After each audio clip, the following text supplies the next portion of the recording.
The calm before the storm. Dr. Elijah Carter's eyes scanned the airport terminal, his gaze flicking over the crowd as his fingers brushed the edge of his leather briefcase. It was an early morning flight, the kind where the light outside was still tinged with the softness of dawn. His wife, Dr. Sophia Carter, walked alongside him, her steady pace matching his own. The excitement of their shared trip to Zurich was evident in their expressions. It wasn't often they got to combine work with a little time for themselves. Both had spent months preparing for this rare occasion, a conference that could not only enhance their professional careers, but also bring a much-needed respite from their demanding schedules. Elijah was a man who had always been driven by the pursuit of excellence, particularly in his field of robotic-assisted surgery. The success of his work had garnered him recognition across the globe, yet it was Sophia's groundbreaking research in regenerative heart valve therapies that had made waves in cardiology. Despite their remarkable achievements, neither of them ever sought the spotlight. Their commitment to saving lives was what truly mattered. As they approached the gate for their flight, Elijah noticed a subtle shift in the atmosphere. There was a quiet energy in the air, a tension that didn't seem to be connected to any immediate threat, but something deeper. He couldn't shake the feeling that today would be different from any of their other trips. With a reassuring smile, he glanced at Sophia. "Ready for this?" Sophia, as always, exuded calmness. Her face, framed by soft curls, radiated a sense of peaceful confidence. "As ready as I'll ever be," she said, her voice light with humor, though there was a glimmer of anticipation in her eyes. "Can't wait to see what Zurich has in store for us." The flight was scheduled to be long, almost 9 hours from New York to Zurich, but both Elijah and Sophia were accustomed to such travel. As seasoned professionals, they had navigated numerous flights to international conferences, and while the journey was often exhausting, it provided time to reflect, review notes, and prepare for the whirlwind of presentations and networking that awaited them at their destination. The boarding process was smooth, and soon enough, they found themselves settling into the plush, roomy first-class cabin. Elijah stored his carry-on bag in the overhead compartment, his thoughts briefly drifting to the hours ahead. He would be co-chairing a panel discussion on the latest advancements in robotic surgery, and he couldn't help but feel a sense of pride for how far he had come. Beside him, Sophia double-checked their seats, her focus sharp as always, as if preparing for battle. Elijah could only admire her for the way she could seamlessly shift from the demanding nature of their daily work to this more serene moment of travel. "I'll take the window seat, as usual," Sophia said, a playful tone in her voice as she settled into her favorite spot. Elijah smiled, knowing her love for gazing out the window at the ever-changing clouds that seemed to pass by like a slow-motion dream. "Of course," Elijah replied. "I've never seen you pass up that view." They settled in, the hum of the airplane engines providing a familiar comfort. Despite their different personalities, Elijah's stoic nature contrasting with Sophia's warm openness, they were a perfect match. They had weathered countless storms together, from grueling years of medical school to sleepless nights filled with emergency surgeries and conference deadlines. The bond they shared was one of quiet understanding, of unspoken support, and of respect. As they prepared for takeoff, Elijah opened his tablet, eager to revisit his notes for the panel discussion he would lead in Zurich. The topic was something close to his heart: advancements in robotic-assisted surgery, and how it was revolutionizing the field. He had spent years developing the technology, working with a team of researchers and surgeons to perfect it. But today, despite the excitement and anticipation, his thoughts kept drifting back to the earlier moments in the terminal. Something had felt off, a subtle undercurrent of tension that couldn't be explained away by just the usual pre-flight jitters.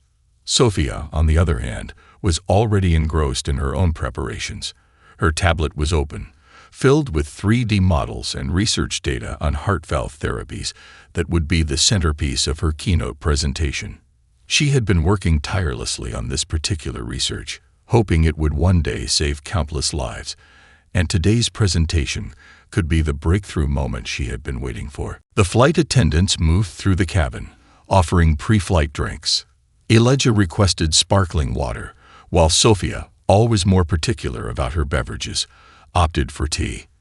They exchanged a few more quiet words, their heads bent together as they reviewed their materials for the upcoming conference.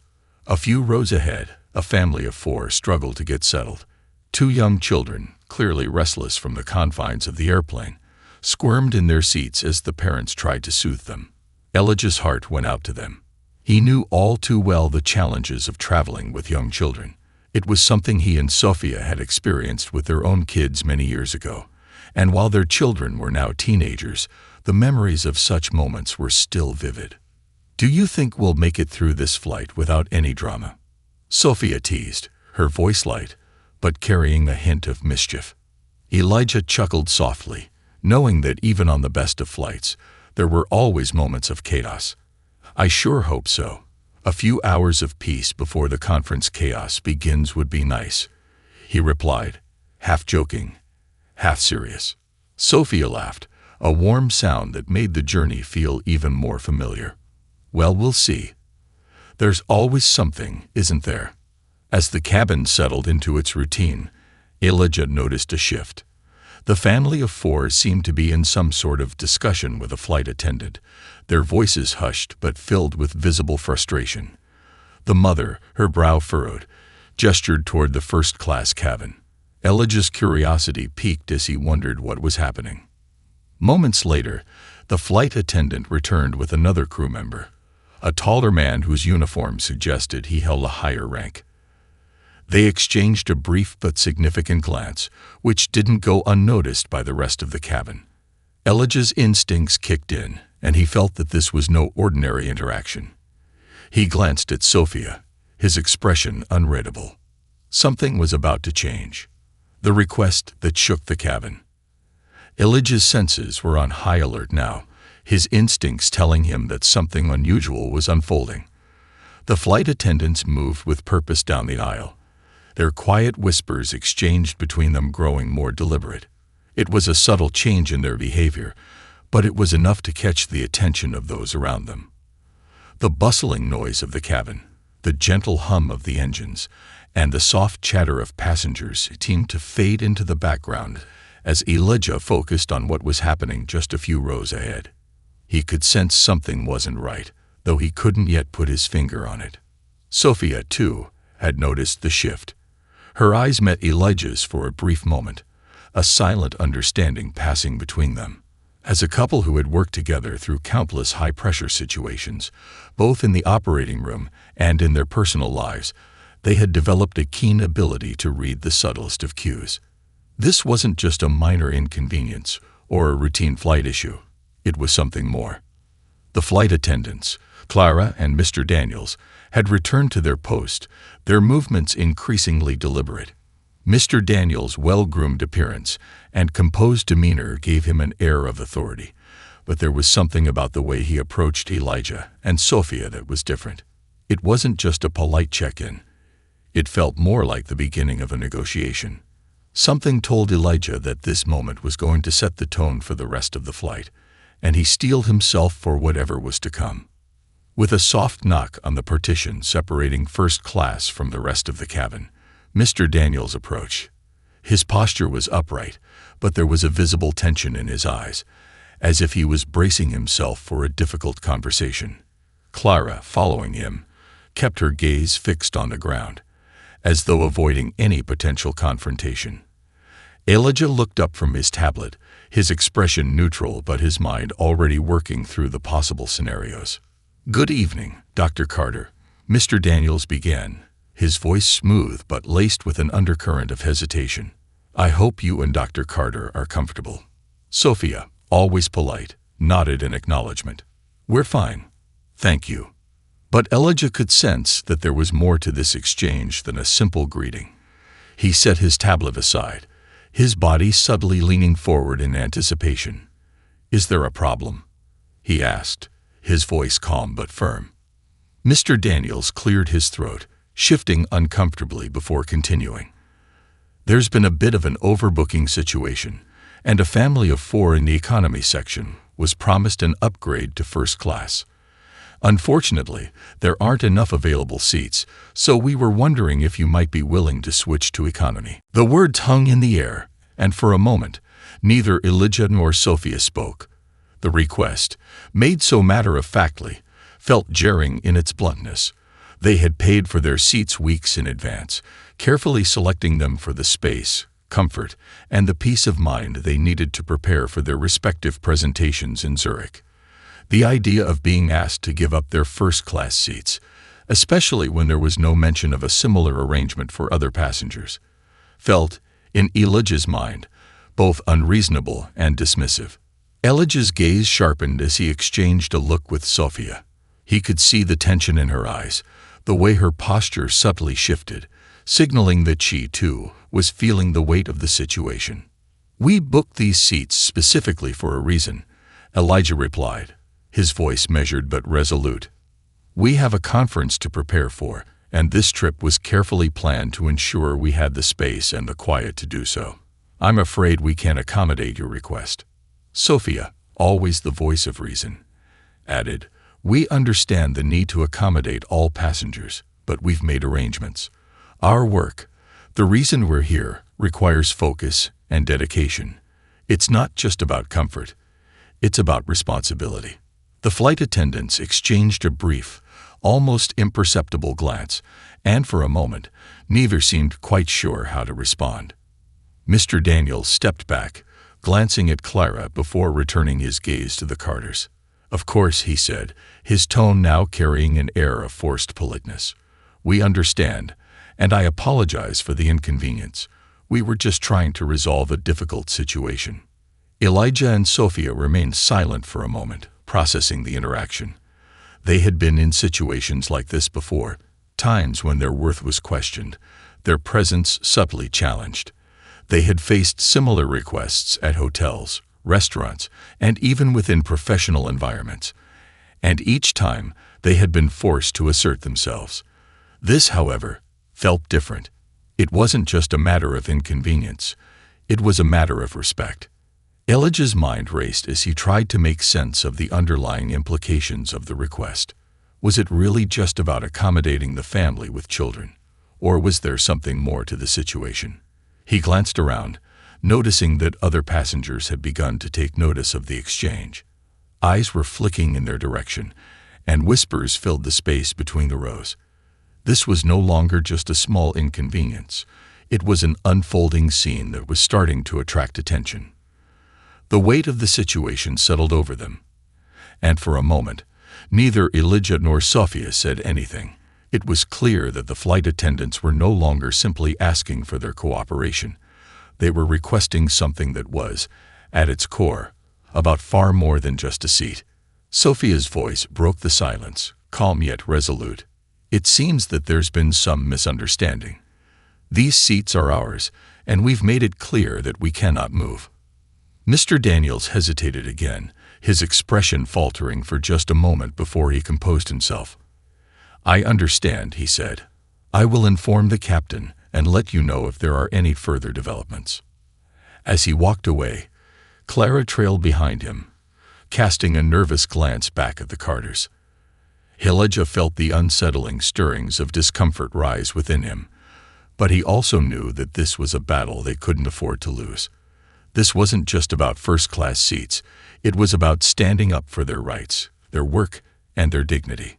Sophia leaned back in her seat, her eyes flicking toward Elijah. Her voice was low, but the underlying tension was palpable. "Well, so much for a peaceful flight," she said with a sigh. Elijah, sensing her unease, reached over and took her hand in his. His touch was gentle but reassuring, grounding them both in the moment. "Peaceful or not, we've got each other," he said, his voice soft but confident. "That's what matters." As the plane began to taxi toward the runway, neither of them realized the chain of events that would soon unfold. Their simple act of standing their ground had sparked something far larger than either of them could have imagined. It was a quiet revolution, one that would ripple far beyond the confines of the airplane cabin. And as the wheels lifted off the ground, and the world outside the plane's windows blurred into the soft cloud cover, They could only brace themselves for what was to come. Unbeknownst to them, the ripple had already begun. The unexpected ripple. The hours that followed the tense exchange between the Carters and the flight attendants seemed to stretch on forever. Despite the peaceful hum of the airplane engines and the rhythm of the flight, Elijah and Sophia couldn't quite shake the feeling that something had changed. What had started as a quiet and uneventful journey was rapidly transforming into something else, something far beyond their expectations. They had fought for their right to remain in their seats, and while that battle was over for the moment, the consequences were just beginning to unfold. Sophia was the first to break the silence. She sat up a little straighter in her seat, her fingers tapping gently on the edge of her tablet as she glanced out the window. The clouds had parted, allowing the bright midday sun to filter through, casting a soft glow over the cabin. But her mind wasn't on the view. It was still processing the interaction that had just transpired. "I didn't think it would escalate like that," she said, her voice tinged with a quiet disbelief. Elijah nodded, though his eyes remained fixed on his tablet screen. "Neither did I. But something about it didn't sit right with me. It felt more like an expectation than a request." He paused, chewing on the thought. "You know, they didn't even attempt to explain why it was us, specifically that they wanted to move. There was no mention of us being more important than the other passengers, no recognition of our work. It felt casual, like it didn't matter." Sophia's expression softened. "I know. It's like they assumed we wouldn't say no. But we've been through enough to know that sometimes the most important thing is standing up for ourselves, even when it feels uncomfortable." The conversation hung in the air for a moment, the weight of it settling between them. It was something they had learned over the years. Sometimes, standing your ground didn't just require courage. It demanded a resilience to the judgments and expectations others placed on you. It wasn't always about what you deserved. It was about what you would accept. As the flight continued, the subtle hum of the engines once again became a backdrop for their thoughts. Sophia tried to push the interaction from her mind, opening her tablet to revisit her research. The conference in Zurich was her moment to showcase her groundbreaking work on regenerative heart valve therapies, a project that had consumed much of her time and energy over the past several years. The potential to change lives with her work was a motivating force, and that was where her focus needed to remain. But even as she delved into the data, she couldn't shake the uneasy feeling that had settled in her chest. She felt eyes on her, soft glances, curious stares, whispers traveling from passenger to passenger. The tension in the air had shifted, and despite her best efforts to ignore it, she could sense the weight of the situation pressing down on her. At first it was just a few people, someone tapping away on their phone, a couple of hushed exchanges. But as the minutes passed, the whispers grew louder. Elijah's attention, too, was caught by the quiet murmurings around them. The young woman a few rows back, who had been typing furiously on her phone, was now glancing in their direction, her face a mix of curiosity and determination. Elijah caught her eye briefly, and she gave him a small, almost apologetic smile before returning to her screen. It was clear that the scene with the flight attendants hadn't gone unnoticed. Sophia glanced at Elijah, her voice low but clear. "I don't like this. It's not just the flight attendants now. It's the passengers. Everyone is watching us." Elijah's eyes narrowed as he looked around the cabin. He could see the subtle shifts in behavior, the curious glances, the hushed conversations. Some passengers had even begun to stare more openly. He had been in enough uncomfortable situations to know that when people stared like this, it wasn't just out of curiosity, it was judgment. The subtle weight of their gaze seemed to follow him, to question his presence in that seat, in that cabin. "Let them stare," Elijah said, his voice steady, but carrying an undercurrent of quiet defiance. "We're not the ones who need to be ashamed of anything." Sophia sighed, leaning back in her seat. "I know, but it's hard not to feel like they're questioning our right to be here. We've worked so hard to get to this point, and all they see is the color of our skin or the assumptions they make about us." Elijah squeezed her hand, his grip firm and reassuring. "They don't get to define us. They don't know the battles we've fought, the sacrifices we've made. Let them think what they want. We know the truth. It wasn't that Sophia and Elijah were strangers to discrimination or bias. It was a reality they had faced countless times in their careers, from medical institutions to public settings. But the persistent, often subtle nature of these encounters wore on them. It was the everyday microaggressions, the implicit biases, the moments when they were treated as if their presence was an anomaly rather than a given. The next few minutes passed in tense silence. Just as the flight attendants began to serve drinks, a voice broke the stillness. It was loud, enough to cut through the murmurs around the cabin. "Excuse me," a man said, his voice cutting through the noise like a knife. His tone was firm, his words measured but carrying an air of authority. The businessman across the aisle had leaned forward in his seat, his sharp suit and polished demeanor making it clear that he was a man who was accustomed to being heard. "I couldn't help but overhear what happened earlier. What exactly was going on with that couple?" The flight attendant, clearly caught off guard, faltered for a moment. "I'm sorry, sir. Could you clarify what you mean?" The businessman's gaze never left the attendant, his voice now laced with irritation. Why were those doctors being asked to move from their first-class seats? From what I overheard, it sounded like they were being asked to give up their seats for someone else. And frankly, I don't think that's right. The cabin fell silent, the attention now fully focused on the conversation unfolding between the businessman and the flight attendant. Elijah and Sophia exchanged a glance, surprised by the unexpected intervention.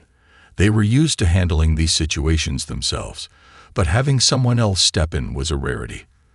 The flight attendant hesitated, clearly uncomfortable with the sudden attention. "Well," she stammered, glancing toward Clara, who was now standing off to the side. "It's just that the family had children, and they were hoping to give them a little more space in first class. And that's why these doctors, who paid for their seats, were supposed to move." The businessman interjected, his voice now firm with disbelief. The flight attendant looked around, visibly nervous. It's a routine adjustment, sir. We were just trying to accommodate the family." "Routine?" The businessman scoffed. "It doesn't sound like routine. It sounds like you're asking them to give up their seats for someone else. And from what I've seen, they seem perfectly comfortable right where they are." Sophia and Elijah exchanged another glance. They had expected some resistance, but they hadn't anticipated a public defense. The tension in the cabin shifted once again, this time with a quiet sense of solidarity building behind the businessman's words. More passengers were now listening, some nodding in agreement, others watching the exchange unfold with curiosity. "I agree," the businessman said, looking directly at Sophia and Elijah. "You've paid for these seats like anyone else. No one should ask you to move." Sophia smiled faintly, her sense of unease easing slightly. "Thank you," she said softly, appreciating the unexpected show of support. The businessman nodded, giving them an encouraging smile before turning back to the flight attendants. The murmurs around the cabin grew louder, and it was clear that the situation was no longer a quiet dispute between the Carters and the flight attendants. It had turned into a larger conversation, one that was gaining momentum. As the moments passed, Sophia's phone buzzed in her lap, vibrating with the intensity of an incoming notification. She glanced at the screen and saw that it was a social media notification. A headline flashed across her screen. "Doctors asked to give up first-class seats stand their ground like pros." Sophia blinked, surprised at how quickly the story had spread. The young woman a few rows back, who had been typing furiously on her phone, was now looking at Sophia and giving her a sheepish smile. It was clear that she had been the source of the post. Elijah looked over her shoulder, scanning the article. "This is going viral," he murmured, his voice low but laced with disbelief. Sophia nodded, her mind racing. "I didn't think it would escalate like this." As the flight continued, the ripple effect of their stand began to take on a life of its own. What had started as a small act of defiance had now become a story that was beginning to capture the attention of not just the passengers on the flight, but the wider world beyond. The ripple spreads. The soft buzzing of their phones grew louder and more frequent as the flight stretched on. Each notification that pinged in their pockets or on the tray tables felt like another thread in the web of a growing story. For Elijah and Sophia, the initial surprise had quickly turned into something deeper, a quiet, simmering sense of discomfort mixed with a strange sense of power. They hadn't sought out this attention, nor had they anticipated it. But now that it had arrived, they couldn't help but feel its weight, as if their stand for dignity in a small, enclosed space had inadvertently placed them at the center of a much larger conversation. Sophia glanced at her phone again, watching as more notifications flooded in. The social media post the young woman behind them had made had gone viral faster than they could have imagined. The article, "Doctors Asked to Give Up First-Class Seats Stand Their Ground Like Pros," had already garnered thousands of views. It was a simple post, detailing the exchange between the Carters and the flight attendants, but it had struck a chord with people. The headline alone seemed to capture the essence of their defiance, and soon after, the post was shared by more than just the people on the plane. It had reached a wide audience, sparking debates about respect, professionalism, and the subtle biases embedded in everyday life. Sophia's finger hovered over her screen as she scrolled through the comments. Most of them were supportive, filled with words of praise for the Carters' decision to stand firm. Some were critical of the flight attendants' actions, with readers questioning why they had made such a request in the first place. Others, however, seemed to focus more on the Carters themselves, on their perceived worthiness to occupy those seats in first class. "They're saying a lot of things about us," Sophia murmured, her voice low but tinged with an edge of disbelief. Elijah leaned over to see her phone screen. The comments were a mixed bag, but the overwhelming majority seemed to support their actions. One comment read, "It's disgusting how we treat professionals like this. These doctors deserve every bit of comfort they're paying for." Another read, "Thank you for standing up for yourselves, even when it's so hard to do so. Your work matters." But amid the waves of support, there were a few comments that stung, a reminder that not everyone was seeing the full picture. "They should have just given up their seats. It's just a few hours," someone posted. "Why make such a big deal over it?" Elijah frowned at the screen but didn't say anything. He knew how these things went, the way some people would always minimize the discomfort of others, dismissing it as inconsequential. He had learned long ago that such attitudes weren't worth engaging with. "Let's just focus on Zurich," he said, pulling his eyes away from the phone. "The conference is our priority." Sophia nodded, though she couldn't quite shake the weight of the attention they were receiving. It was one thing to handle the occasional remark or microaggression in their personal lives or professional environments, but this felt different. They had just taken a stand, and now their actions were being scrutinized by thousands of strangers. She felt exposed in a way that was both exhilarating and unsettling. Across the aisle, the businessman who had intervened earlier sat quietly, his own phone in hand. Every now and then, he glanced over at Elijah and Sophia, as though checking if they were okay. Eventually, he leaned over, breaking the silence between them. "If I'm being honest," he said, his voice low enough so that only they could hear, "I was impressed by how you handled that situation. It's not every day I see someone stand up like that, especially in such a public way." Sophia offered him a faint smile, her appreciation for the unexpected ally reflected in her eyes. "Thank you. It wasn't easy, but it was the right thing to do." "I can imagine," he said, shaking his head. "I've been in situations where it felt like I was being asked to compromise, but never like that. I'm sorry you had to go through it." Elijah nodded in acknowledgement. "It's part of the job, I suppose. You get used to it." The businessman's eyes darkened slightly, and he gave a short, humorless laugh. "Used to it? I don't think anyone should get used to being treated like that."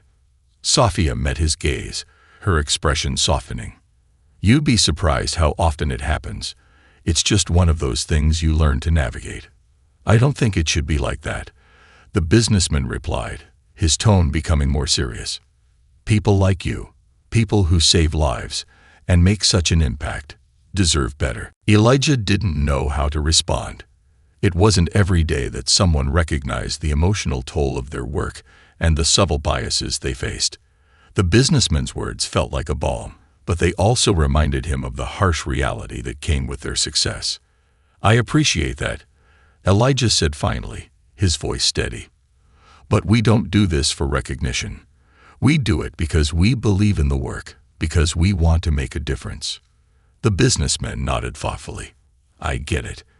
But that doesn't mean you shouldn't be treated with the respect you deserve." The conversation ended there, but the impact of the exchange lingered in the air. Elijah and Sophia exchanged a look, a silent acknowledgement of the unexpected support they had received. It wasn't much, but it was something. A rare moment of solidarity in a world that often seemed divided. As the flight continued, their phones buzzed again with more notifications. This time, it wasn't just the viral post they were dealing with. The story had reached the media. News outlets had picked up on it, and it was quickly becoming a trending topic. News anchors were discussing it, and social media influencers were rallying behind the Carter stand. The post had gone from a simple recounting of an incident to a full-fledged discussion on how society treated professionals, particularly black professionals, in positions of power and influence. It was strange for both of them to see their names and faces plastered across social media feeds and news broadcasts. They had always shied away from the spotlight, preferring the quiet satisfaction of their work rather than public accolades. Yet now, their small act of defiance had turned them into symbols, icons even, of a larger struggle for dignity and respect. Sophia's mind raced as she tried to process the whirlwind around them. She knew the story wasn't about them. Not really. It was about the systemic biases that affected so many people, the subtle ways in which those in power could belittle or dismiss those they considered less than. It was about the work they did, the lives they saved, and the respect they had earned, not just as doctors, but as human beings. But she also knew that there would be consequences. Being thrust into the limelight, even for a cause they believed in, would bring its own challenges. They had already faced their fair share of scrutiny in their careers. But this was different. This was public. This was global. Elijah, ever the steady force, placed his hand on hers. "We've made our stand," he said, his voice calm yet carrying the weight of experience. "Now we need to focus on what's next." Sophia nodded, the tension in her shoulders easing slightly. "You're right. We can't let this distract us. Zurich awaits." But even as they turned their attention back to the work ahead, they knew that their lives had been altered. They had become part of a larger conversation, and that conversation was just getting started. As the plane neared its destination, the ripple effect of their stand continued to spread across the world, and Elijah and Sophia Carter would never be the same. The impact beyond the sky. By the time the plane descended into Zurich, the Carters had come to realize that the quiet moments they had once treasured on flights, those rare pockets of peace amidst the chaos of their careers, were likely a thing of the past. The brief and uncomfortable confrontation with the flight attendants, which had seemed like a fleeting disruption, had morphed into something far larger, more profound, and with far-reaching consequences. As the aircraft touched down on the tarmac, their phones buzzed with the urgency of new messages, emails, and notifications. It felt as though the entire world had somehow been watching them, waiting for their next move.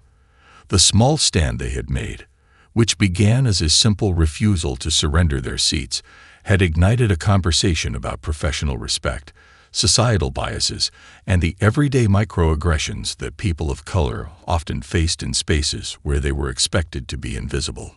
Elijah glanced at his phone as they disembarked, the glowing screen displaying several dozen new notifications, many of them from colleagues, friends, and even strangers.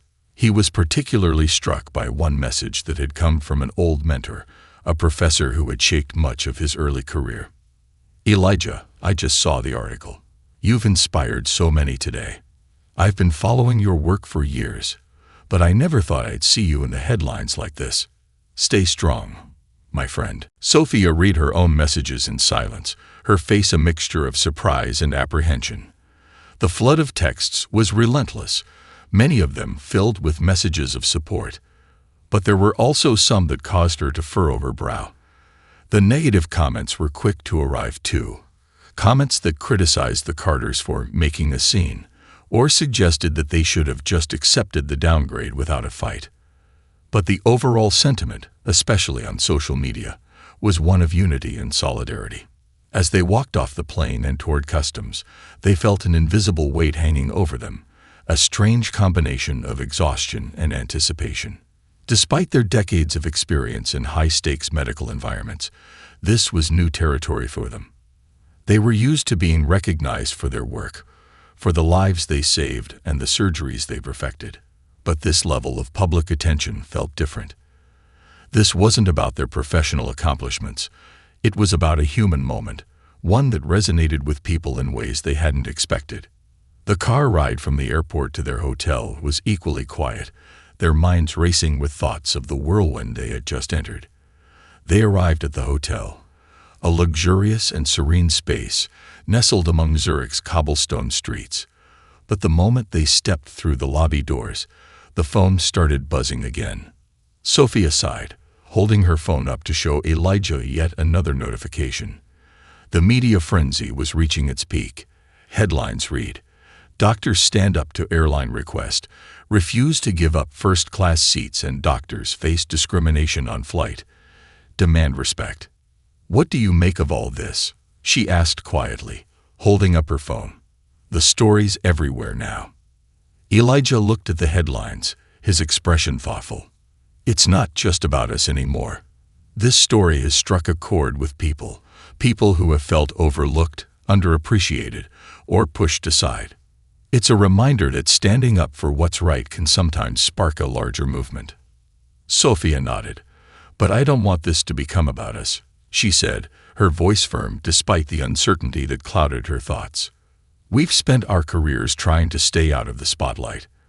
But now, this moment, this small act of standing up for ourselves, is what's catching everyone's attention." Elijah reached for her hand, squeezing it gently. "It's not just about us.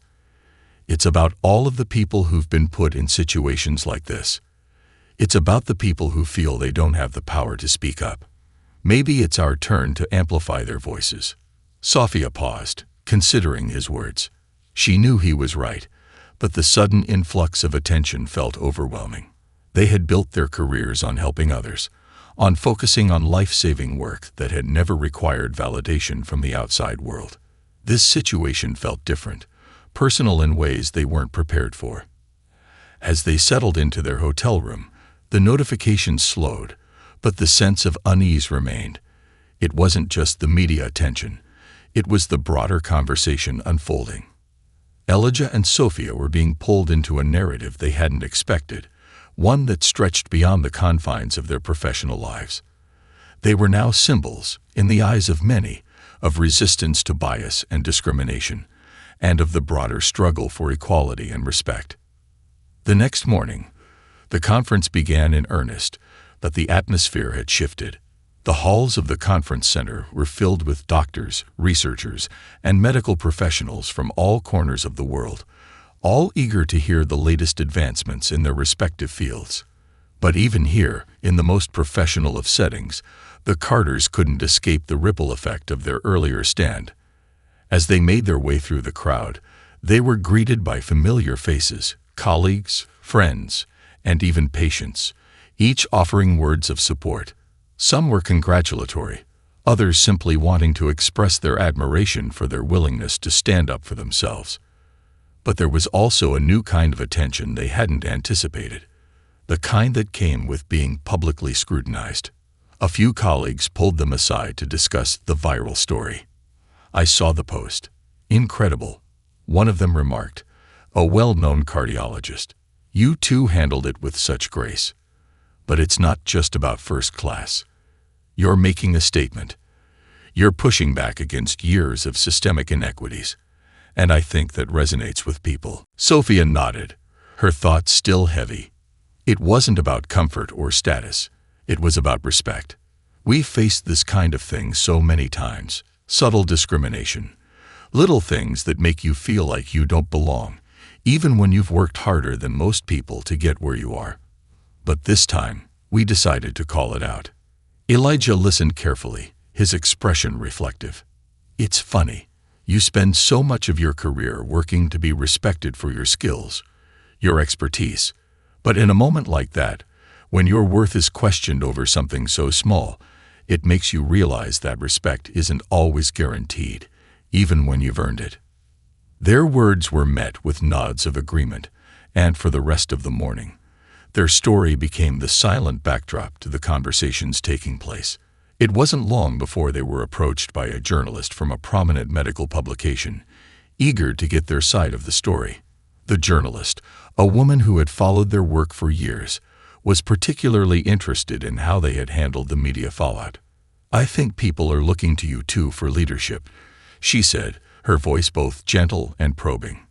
This moment, this story, it has the potential to change how people view professional spaces, how people of color are treated in those spaces. But what happens next? How do you move forward? Elijah and Sophia exchanged a glance, both understanding the weight of the question. "We just keep doing what we've always done," Elijah replied, his voice calm but resolute. "We focus on the work. We focus on saving lives. If this story helps others find the courage to speak up, then that's a bonus." The journalist nodded, satisfied with their response, but the question lingered.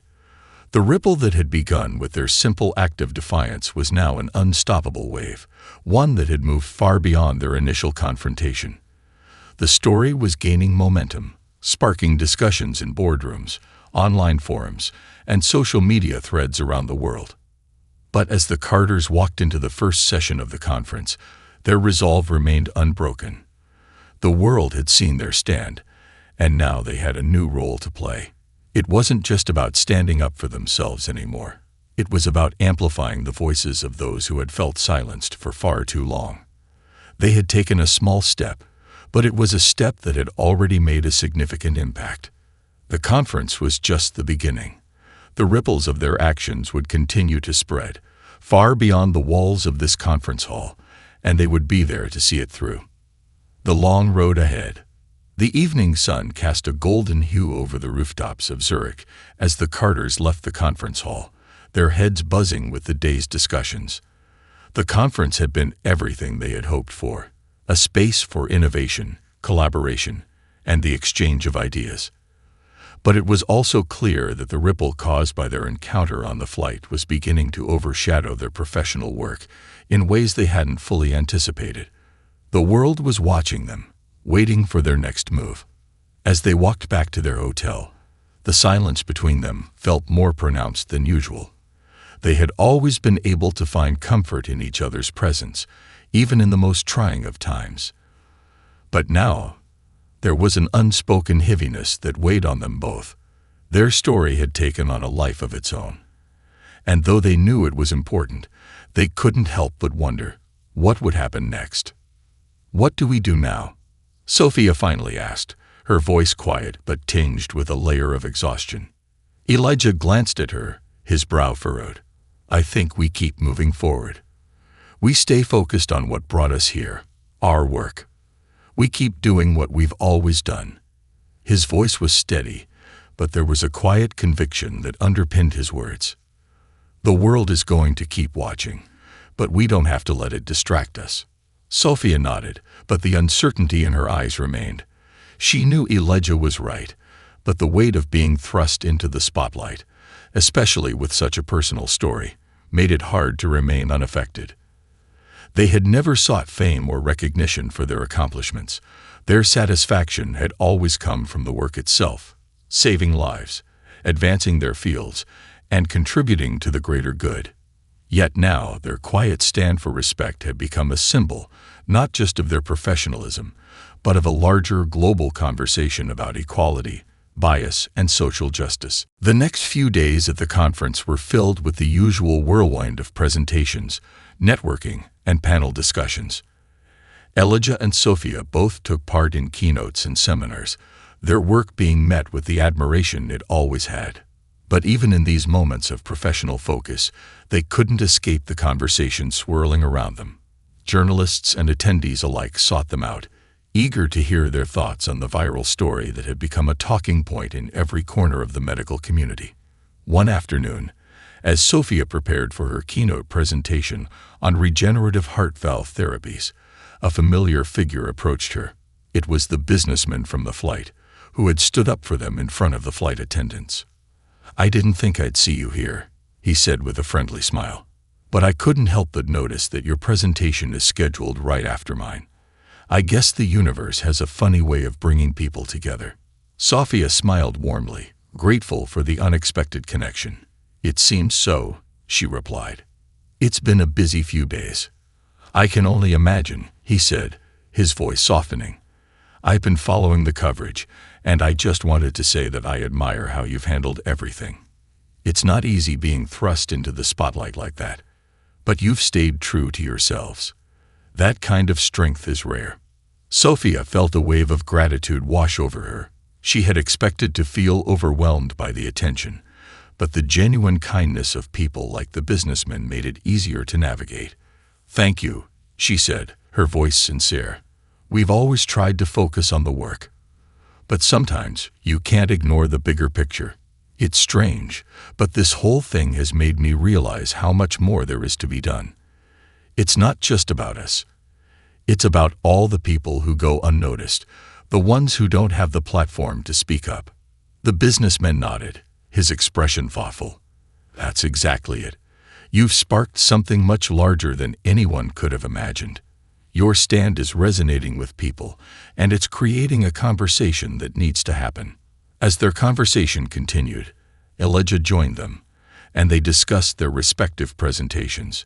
But the underlying theme of their words remained the same: the importance of continuing to move forward, even in the face of unexpected challenges. The media attention, the viral post, the debates online, all of it was a reminder that they were part of something bigger, and that something bigger was changing the way people thought about respect, power, and equality. After the conference, the Carters returned home, but the momentum from their stand on the flight continued to build. News outlets, influencers, and even medical organizations began to take notice of the broader implications of their story. Interviews followed, both in print and on television, and every conversation seemed to circle back to the same point: that standing up for oneself, even in the smallest of moments, could have far-reaching effects. Sophia and Elijah were invited to speak on panels discussing diversity in the medical field, the challenges faced by professionals of color, and the ways in which systemic bias still lingered in everyday interactions. They spoke openly about their experiences, using their story as a platform to highlight the larger issues at play. Yet, even as they took on these new roles as advocates for change, they never lost sight of what had driven them in the first place: their work as medical professionals. They continued to innovate, to push the boundaries of what was possible in their fields. Elijah's work with robotic-assisted surgery continued to save lives, while Sophia's heart valve therapies brought hope to countless patients. But the attention they received allowed them to reach even further. They began mentoring young professionals, particularly those from marginalized communities, encouraging them to stand tall in the face of adversity and to believe in their worth. They created opportunities for others to have a voice, to be seen and heard in spaces that often seemed closed off to them. And through their advocacy, they helped shift the conversation in ways that extended far beyond the walls of the hospital or the conference room. One evening, as they sat together in their living room, sipping tea and reflecting on the whirlwind of the past few months, Sophia looked at Elijah and smiled. "I never expected any of this," she said softly. "But in a way, I'm glad it happened. Not for the attention, but because it's allowed us to start a conversation. A conversation that needed to happen." Elijah nodded, his gaze thoughtful as he considered the path they had taken. It wasn't just about standing up for our seats on a plane. It was about standing up for everyone who has been overlooked or dismissed. We all have a role to play in making this world more just, more equal. And now, more people are listening. Sophia reached out and took his hand, squeezing it gently. We may not have asked for this attention, but we can use it for good. And that's what matters. As they sat in the quiet comfort of their home, they knew that the road ahead was not easy. The ripple they had created was still growing, and there would undoubtedly be challenges along the way. But they were ready to face them together, because at the end of the day, they knew that their work, both in the operating room and in the world, was far from finished. The ripple had become a wave, and the Carters were ready to ride it, using their platform to make a difference in ways they had never imagined.